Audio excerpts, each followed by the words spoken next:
ಗೆಳೆಯರು ನಮಸ್ಕಾರ, ಹೇಗಿದ್ದೀರಿ ಎಲ್ಲರೂ? ಗೆಳೆಯರೆ, ಯಾವಾಗಲೂ ಒಂದು ದೇಶದಲ್ಲಿ ಸಂವಿಧಾನ, ಕಾನೂನು ಎಲ್ಲವೂ ಇರೋದು ಆ ದೇಶದ ಭದ್ರತೆಯ ದೃಷ್ಟಿಯಿಂದ, ಆ ದೇಶದ ಜನರ ಸುರಕ್ಷತೆಯ ದೃಷ್ಟಿಯಿಂದ, ಮತ್ತೆ ಆ ದೇಶಕ್ಕೆ ನಿರ್ದೇಶನವನ್ನು ಕೊಡೋದಕ್ಕೆ. ಹಾಗಂತ ಅದರ ಮೂಲಕವೇ ನಡಿಬೇಕು, ಅದೇ ರೀತಿ ಇರಬೇಕು ಅಂತಲ್ಲ. ನಮ್ಮ ಬದುಕುಗಳನ್ನು ಸುಲಭವಾಗಿ ಇಡೋದಕ್ಕೆ, ನಮ್ಮ ಬದುಕನ್ನು ಸುಗಮವಾಗಿ ನಡೆಸೋಕೆ ಕಾನೂನುಗಳು ಮತ್ತೆ ಸಂವಿಧಾನ ಸಹಾಯ ಆಗಬೇಕು. ಅದಕ್ಕೆ ಕಾನೂನು ಪೂರಕವಾಗಿ ನಿಂತ್ಕೊಳ್ಬೇಕು, ಆ ನ್ಯಾಯಾಲಯ ಅದೇ ರೀತಿ ಇರಬೇಕು. ಒಂದು ಸರ್ಕಾರದ ಮೊದಲ ಆದ್ಯತೆ ಅಂದರೆ ಅದು ತನ್ನ ದೇಶದ ಪ್ರಜೆಗಳಿಗೆ ತೊಂದರೆ ಆಗಬಾರ್ದು, ಜೀವನ ಆದಷ್ಟು ಸುಗಮವಾಗಿ ನಡೆಸೋ ಥರ ಇರಬೇಕು.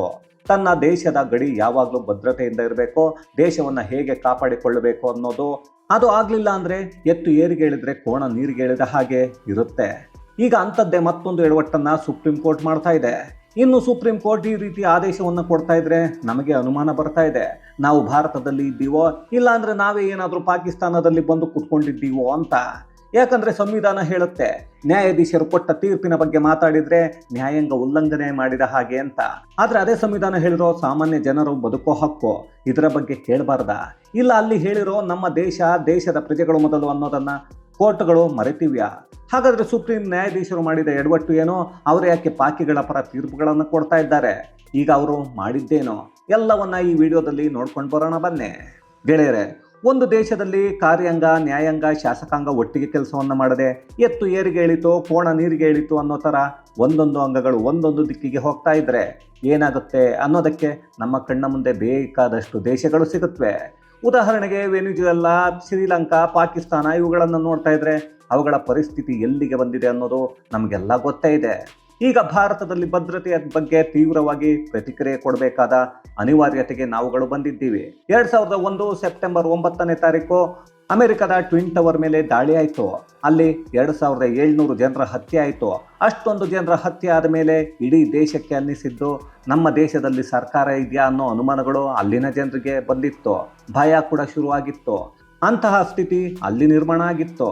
ಆದರೆ ಅವತ್ತಿಂದ ಇವತ್ತಿನವರೆಗೂ 24 ವರ್ಷಗಳಲ್ಲಿ ಒಂದೇ ಒಂದು ಉಗ್ರ ದಾಳಿಗಳು ಅಮೆರಿಕದ ಮೇಲೆ ಆಗಿಲ್ಲ.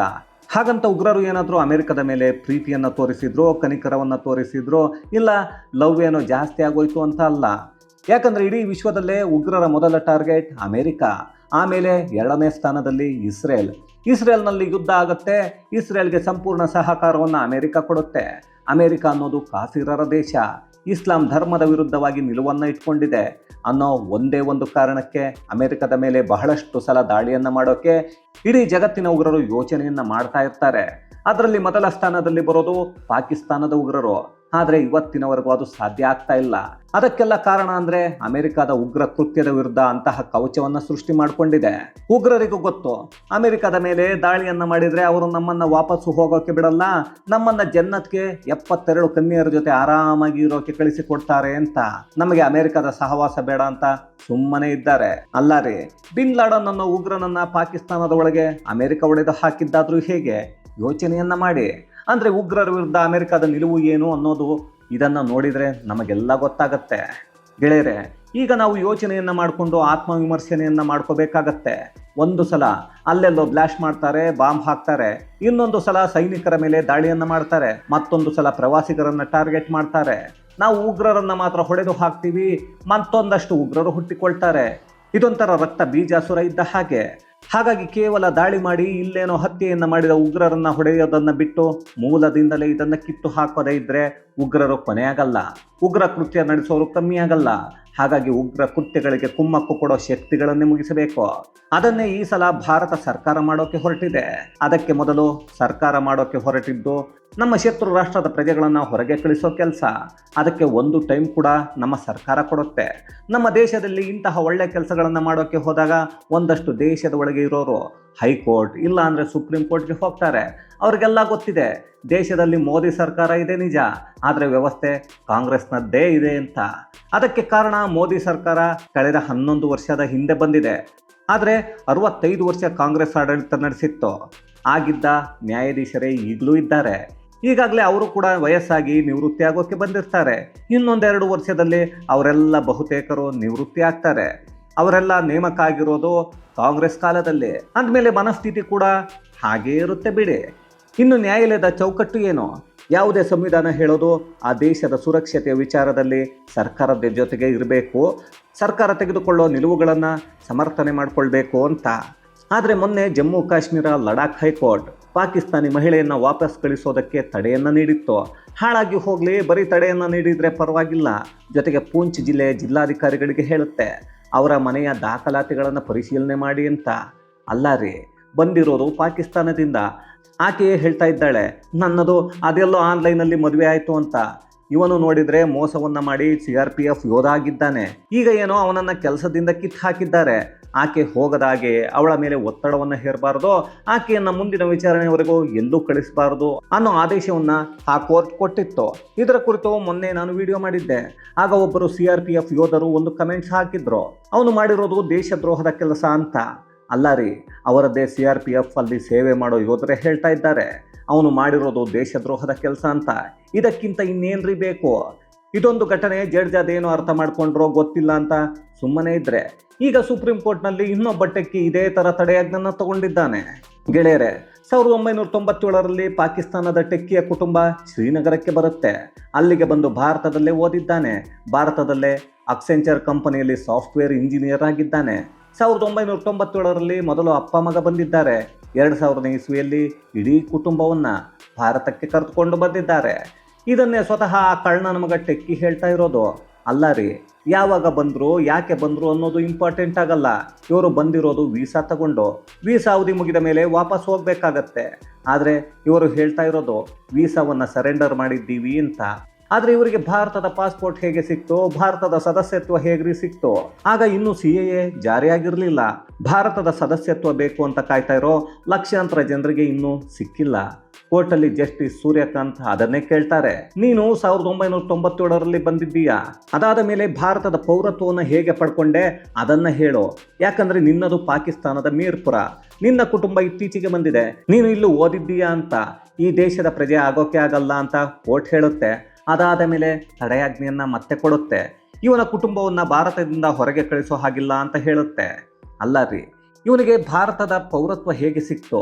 ಆಗಿನ ಕಾಲದಲ್ಲಿ ಇದ್ದ ಸರ್ಕಾರ ಯಾವುದು? CAA ಜಾರಿಗೆ ಬರದೆ ಅದು ಹೇಗೆ ಇವನಿಗೆ ಪೌರತ್ವವನ್ನು ಕೊಟ್ಟರು? ಇದೇ ಅಲ್ವೇನ್ರಿ ಅನುಮಾನವನ್ನು ಹುಟ್ಟು ಹಾಕೋದು?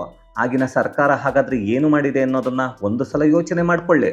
ಗೆಳೆಯರೆ, ನ್ಯಾಯಾಲಯ ಈ ವಿಚಾರಗಳಲ್ಲಿ ತಲೆ ಹಾಕಬೇಕಾಗಿತ್ತ ಅನ್ನೋ ಅನುಮಾನಗಳು ಹುಟ್ಟಿಕೊಳ್ಳುತ್ತವೆ, ಪ್ರಶ್ನೆಗಳು ಹುಟ್ಟಿಕೊಳ್ಳುತ್ತವೆ. ಗೃಹ ಸಚಿವಾಲಯ ಕಠಿಣವಾದ ತೀರ್ಮಾನ ತಗೊಂಡ್ರೆ ದೇಶದ ಭದ್ರತೆಗಾಗಿ ಅಂದಾಗ ಈ ಥರ ತಡೆಯಾಜ್ಞೆಯನ್ನು ಕೊಟ್ಟರೆ ಸರ್ಕಾರದ ನೈತಿಕ ಸ್ಥೈರ್ಯ ಏನಾಗತ್ತೆ? ಅಲ್ಲ ರೀ, ಉತ್ತರ ಪ್ರದೇಶದಲ್ಲಿ ಬುಲ್ಡೋಸರ್ ತಗೊಂಡು ಹೋಗಿ ದಾಖಲೆಗಳೇ ಇಲ್ಲದ ರೌಡಿ ಶೀಟರ್ ಮನೆಯನ್ನು ನೆಲಸಮ ಮಾಡಿದರೆ ಅದಕ್ಕೂ ತಡೆಯಾಜ್ಞೆ ಕೊಡುತ್ತೆ. ಒಬ್ಬ ರೌಡಿ ಶೀಟರ್ ಅಕ್ರಮವಾಗಿ ಮನೆಯನ್ನು ಕಟ್ಕೊಂಡಿದ್ದಾನೆ ಅನ್ನೋದು ನ್ಯಾಯಾಧೀಶರಿಗೆ ಗೊತ್ತಿದ್ರು. ಅವನ ಕಟ್ಟಡವನ್ನು ನೆಲಸಮ ಮಾಡೋಕ್ಕೆ ನೋಟಿಸ್ ಕೊಡಬೇಕು, ಅದಾದ ಮೇಲೆ ಉತ್ತರವನ್ನು ಕೊಡಬೇಕು ಅಂತ ಹೇಳುತ್ತೆ. ಆದರೆ ನೋಟಿಸ್ ಕೊಟ್ಟ ತಕ್ಷಣ ಯಾವನೇ ಆದರೂ ನಮ್ಮ ಭಾರತದಲ್ಲಿ ಮೊದಲು ಮಾಡೋದು ಹೋಗೋದು ನ್ಯಾಯಾಲಯಕ್ಕೆ. ಯಾಕಂದರೆ ಅವ್ರಿಗೂ ಗೊತ್ತು ನಮ್ಮ ನ್ಯಾಯಾಲಯದಲ್ಲಿ ಸುಲಭವಾಗಿ ತಡೆಯಾಜ್ಞೆ ಸಿಗುತ್ತೆ, ಆಮೇಲೆ ಏನು ಮಾಡಬೇಕೋ ಅದನ್ನು ಮಾಡಿಕೊಳ್ಳೋಣ ಅನ್ನೋದು ಅವರ ಯೋಚನೆ ಅಷ್ಟೇ. ಕೋರ್ಟುಗಳು ಕೂಡ ಅದನ್ನೇ ಮಾಡ್ತಾ ಇವೆ. ಮೊದಲು ತಡೆಯಾಜ್ಞೆ ಕೊಟ್ಟು ಬಿಡೋದು, ಆಮೇಲೆ ವಿಚಾರಣೆಯನ್ನು ಮಾಡೋದು. ಇದೆಲ್ಲ ಸರಿ ಇದೆಯಾ ಇಲ್ವಾ ಅನ್ನೋದನ್ನು ಅಲ್ಲಿನ ಕಲೆಕ್ಟರ್ಗಳು ನೋಡಿರ್ತಾರೆ, ಅದನ್ನೇ ಕೋರ್ಟ್ಗೆ ಕೊಟ್ಟಿರ್ತಾರೆ.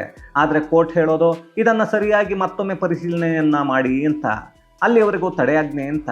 ಅದಕ್ಕೆ ನಮ್ಮ ನ್ಯಾಯಾಲಯಗಳಲ್ಲಿ ಕೋಟಿ ಕೇಸ್ಗಳು ಹಾಗೆ ಮೂಲೆಯಲ್ಲಿ ಬಿದ್ದಿರೋದು. ಇನ್ನು ಲಾಲು ಯಾದವ್ ವಿಷಯಕ್ಕೆ ಬಂದರೆ, ಲಾಲು ಯಾದವ್ ಆರೋಗ್ಯ ಸರಿ ಇಲ್ಲ ಅನ್ನೋ ಕಾರಣಕ್ಕೆ ಜಾಮೀನು ಕೊಟ್ಟಿದ್ದಾರೆ. ಆದರೆ ಅವನು ಪ್ರತಿದಿನ ಏನೆಲ್ಲ ಮಾಡ್ತಾ ಇದ್ದಾನೆ, ಎಲ್ಲಿ ರಾಹುಲ್ ಗಾಂಧಿ ಜೊತೆ ಕೂತ್ಕೊಂಡು ಬಿರಿಯಾನಿ ತಿಂತಾ ಇದ್ದಾನೆ, ಪ್ರತಿದಿನ ಮೋದಿಯ ಬಗ್ಗೆ ಏನು ಹೇಳಿಕೆಗಳನ್ನು ಕೊಡ್ತಾ ಇದ್ದಾನೆ, ಅದೆಲ್ಲವೂ ಈಗಾಗಲೇ ಪ್ರತಿದಿನ ನ್ಯೂಸ್ ಪೇಪರಲ್ಲಿ ಬರ್ತಾ ಇರುತ್ತೆ. ಅದು ನ್ಯಾಯಾಲಯದಲ್ಲಿರೋ ನ್ಯಾಯಾಧೀಶರಿಗೂ ಚೆನ್ನಾಗಿ ಗೊತ್ತಿರುತ್ತೆ. ನ್ಯಾಯಾಧೀಶರು ಪ್ರತಿನಿತ್ಯ ಎಲ್ಲವನ್ನು ನೋಡ್ತಾನೆ ಇರ್ತಾರೆ. ಇದೆಲ್ಲ ಗೊತ್ತಿದ್ರು ಅವನನ್ನು ಮತ್ತೆ ಜೈಲಿಗೆ ಕಳಿಸಲ್ಲ. ಅಂದರೆ ನ್ಯಾಯಾಲಯಗಳು ತಡೆಯಾಜ್ಞೆ ಕೊಟ್ಟು ಜಾಮೀನುಗಳನ್ನು ಕೊಟ್ಟ ಮೇಲೆ ಆ ವ್ಯಕ್ತಿಗಳ ಬಗ್ಗೆ ಎಲ್ಲ ಗೊತ್ತಿದ್ರು ಕ್ರಮ ತೆಗೆದುಕೊಳ್ತಾ ಇಲ್ಲ. ಈ ತಡೆಯಾಜ್ಞೆ ಮತ್ತು ಜಾಮೀನುಗಳು ಕಾಯಮಾಗಿ ದೇಶದ್ರೋಹಿಗಳಿಗೆ ಸಿಗೋ ವಿಮೋಚನೆಗಳು. ಇದೇ ರೀತಿಯಾದರೆ ನ್ಯಾಯಾಲಯಗಳ ಬಗ್ಗೆ ಜನರಿಗೆ ನಂಬಿಕೆ ಎಲ್ಲಿಂದ ಬರುತ್ತೆ? ಹೇಗ್ರಿ ಇರುತ್ತೆ? ನಾಳೆ ಪಾಕಿಸ್ತಾನದಿಂದ ಭಾರತಕ್ಕೆ ಬಂದಿರೋ 5 ಲಕ್ಷ ಜನರು ಅರ್ಜಿಯನ್ನು ಸಲ್ಲಿಸಿದರೆ, ಎಲ್ಲ ಅರ್ಜಿಗಳನ್ನು ಕೋರ್ಟುಗಳು ಕೈಗೆತ್ತಿಕೊಂಡ್ರೆ ಭಾರತದ ಪ್ರಜೆಗಳ ಕಥೆ ಏನು? ಇಷ್ಟು ವರ್ಷ ಇರೋ ಭಾರತೀಯರ ಕೇಸುಗಳ ಕಥೆ ಏನು? ಅದರಲ್ಲಿ ಅದೆಷ್ಟು ಜನರಿಗೆ ತಡೆಯಾಜ್ಞೆಯನ್ನು ಕೊಡುತ್ತೋ ಗೊತ್ತಿಲ್ಲ. ಇಲ್ಲಿ ನ್ಯಾಯಾಧೀಶರು ಎಲ್ಲವನ್ನ ಕೇಳ್ತಾರೆ, ಅವನು ಭಾರತದಲ್ಲಿ ಇರೋದು, ಇಲ್ಲಿನ ಸದಸ್ಯತ್ವ ಪಡೆದಿರೋದು ಎಲ್ಲವೂ ತಪ್ಪು, ಎಲ್ಲವೂ ಮೋಸ ಅನ್ನೋದು ಕೋರ್ಟ್ಗೂ ಗೊತ್ತಿದೆ. ಆದರೂ ತಡೆಯಾಜ್ಞೆಯನ್ನು ಕೊಡುತ್ತೆ. ಇದೇ ಕಾರಣಕ್ಕೆ ಬೆಳಗ್ಗೆ ವಿಡಿಯೋದಲ್ಲಿ 22 ಪಾಕಿಸ್ತಾನಿ ಮಹಿಳೆಯರು 100ಕ್ಕಿಂತ ಹೆಚ್ಚು ಮಕ್ಕಳನ್ನ ಮಾಡಿಕೊಂಡಿರೋದನ್ನ ಕುರಿತು ಹೇಳಿದ್ದೆ. ಈಗ ಈ ವಿಷಯದ ಬಗ್ಗೆ ನಿಮಗೇನನ್ನಿಸುತ್ತೆ ಅನ್ನೋದನ್ನ ನೀವೇ ಕಮೆಂಟ್ಸಲ್ಲಿ ತಿಳಿಸಿ. ಇದು ಗೆಳೆಯರೆ, ಎತ್ತು ಏರಿಗೇಳಿದ್ರೆ ಕೋಣ ನೀರಿಗೇಳಿದ ಹಾಗೆ ಅನ್ನೋ ಥರ ಕೇಂದ್ರ ಸರ್ಕಾರ ದೇಶದ ಸುರಕ್ಷತೆ ದೃಷ್ಟಿಯಿಂದ ತಗೊಂಡಿರೋ ನಿರ್ಧಾರಗಳಿಗೆ ಕೋರ್ಟುಗಳು ತಡೆಯಾಜ್ಞೆಯನ್ನು ಕೊಡ್ತಾ ಇರೋದ್ರ ಕುರಿತಾದಂತಹ ಒಂದಷ್ಟು ಮಾಹಿತಿ ಮತ್ತಷ್ಟು ವಿಶೇಷತೆಗಳೊಂದಿಗೆ ಮುಂದಿನ ವಿಡಿಯೋದಲ್ಲಿ ಭೇಟಿಯಾಗೋಣ. ಅಲ್ಲಿಯವರೆಗೂ ಕನ್ನಡವೇ ಸತ್ಯ, ಕನ್ನಡವೇ ನಿತ್ಯ.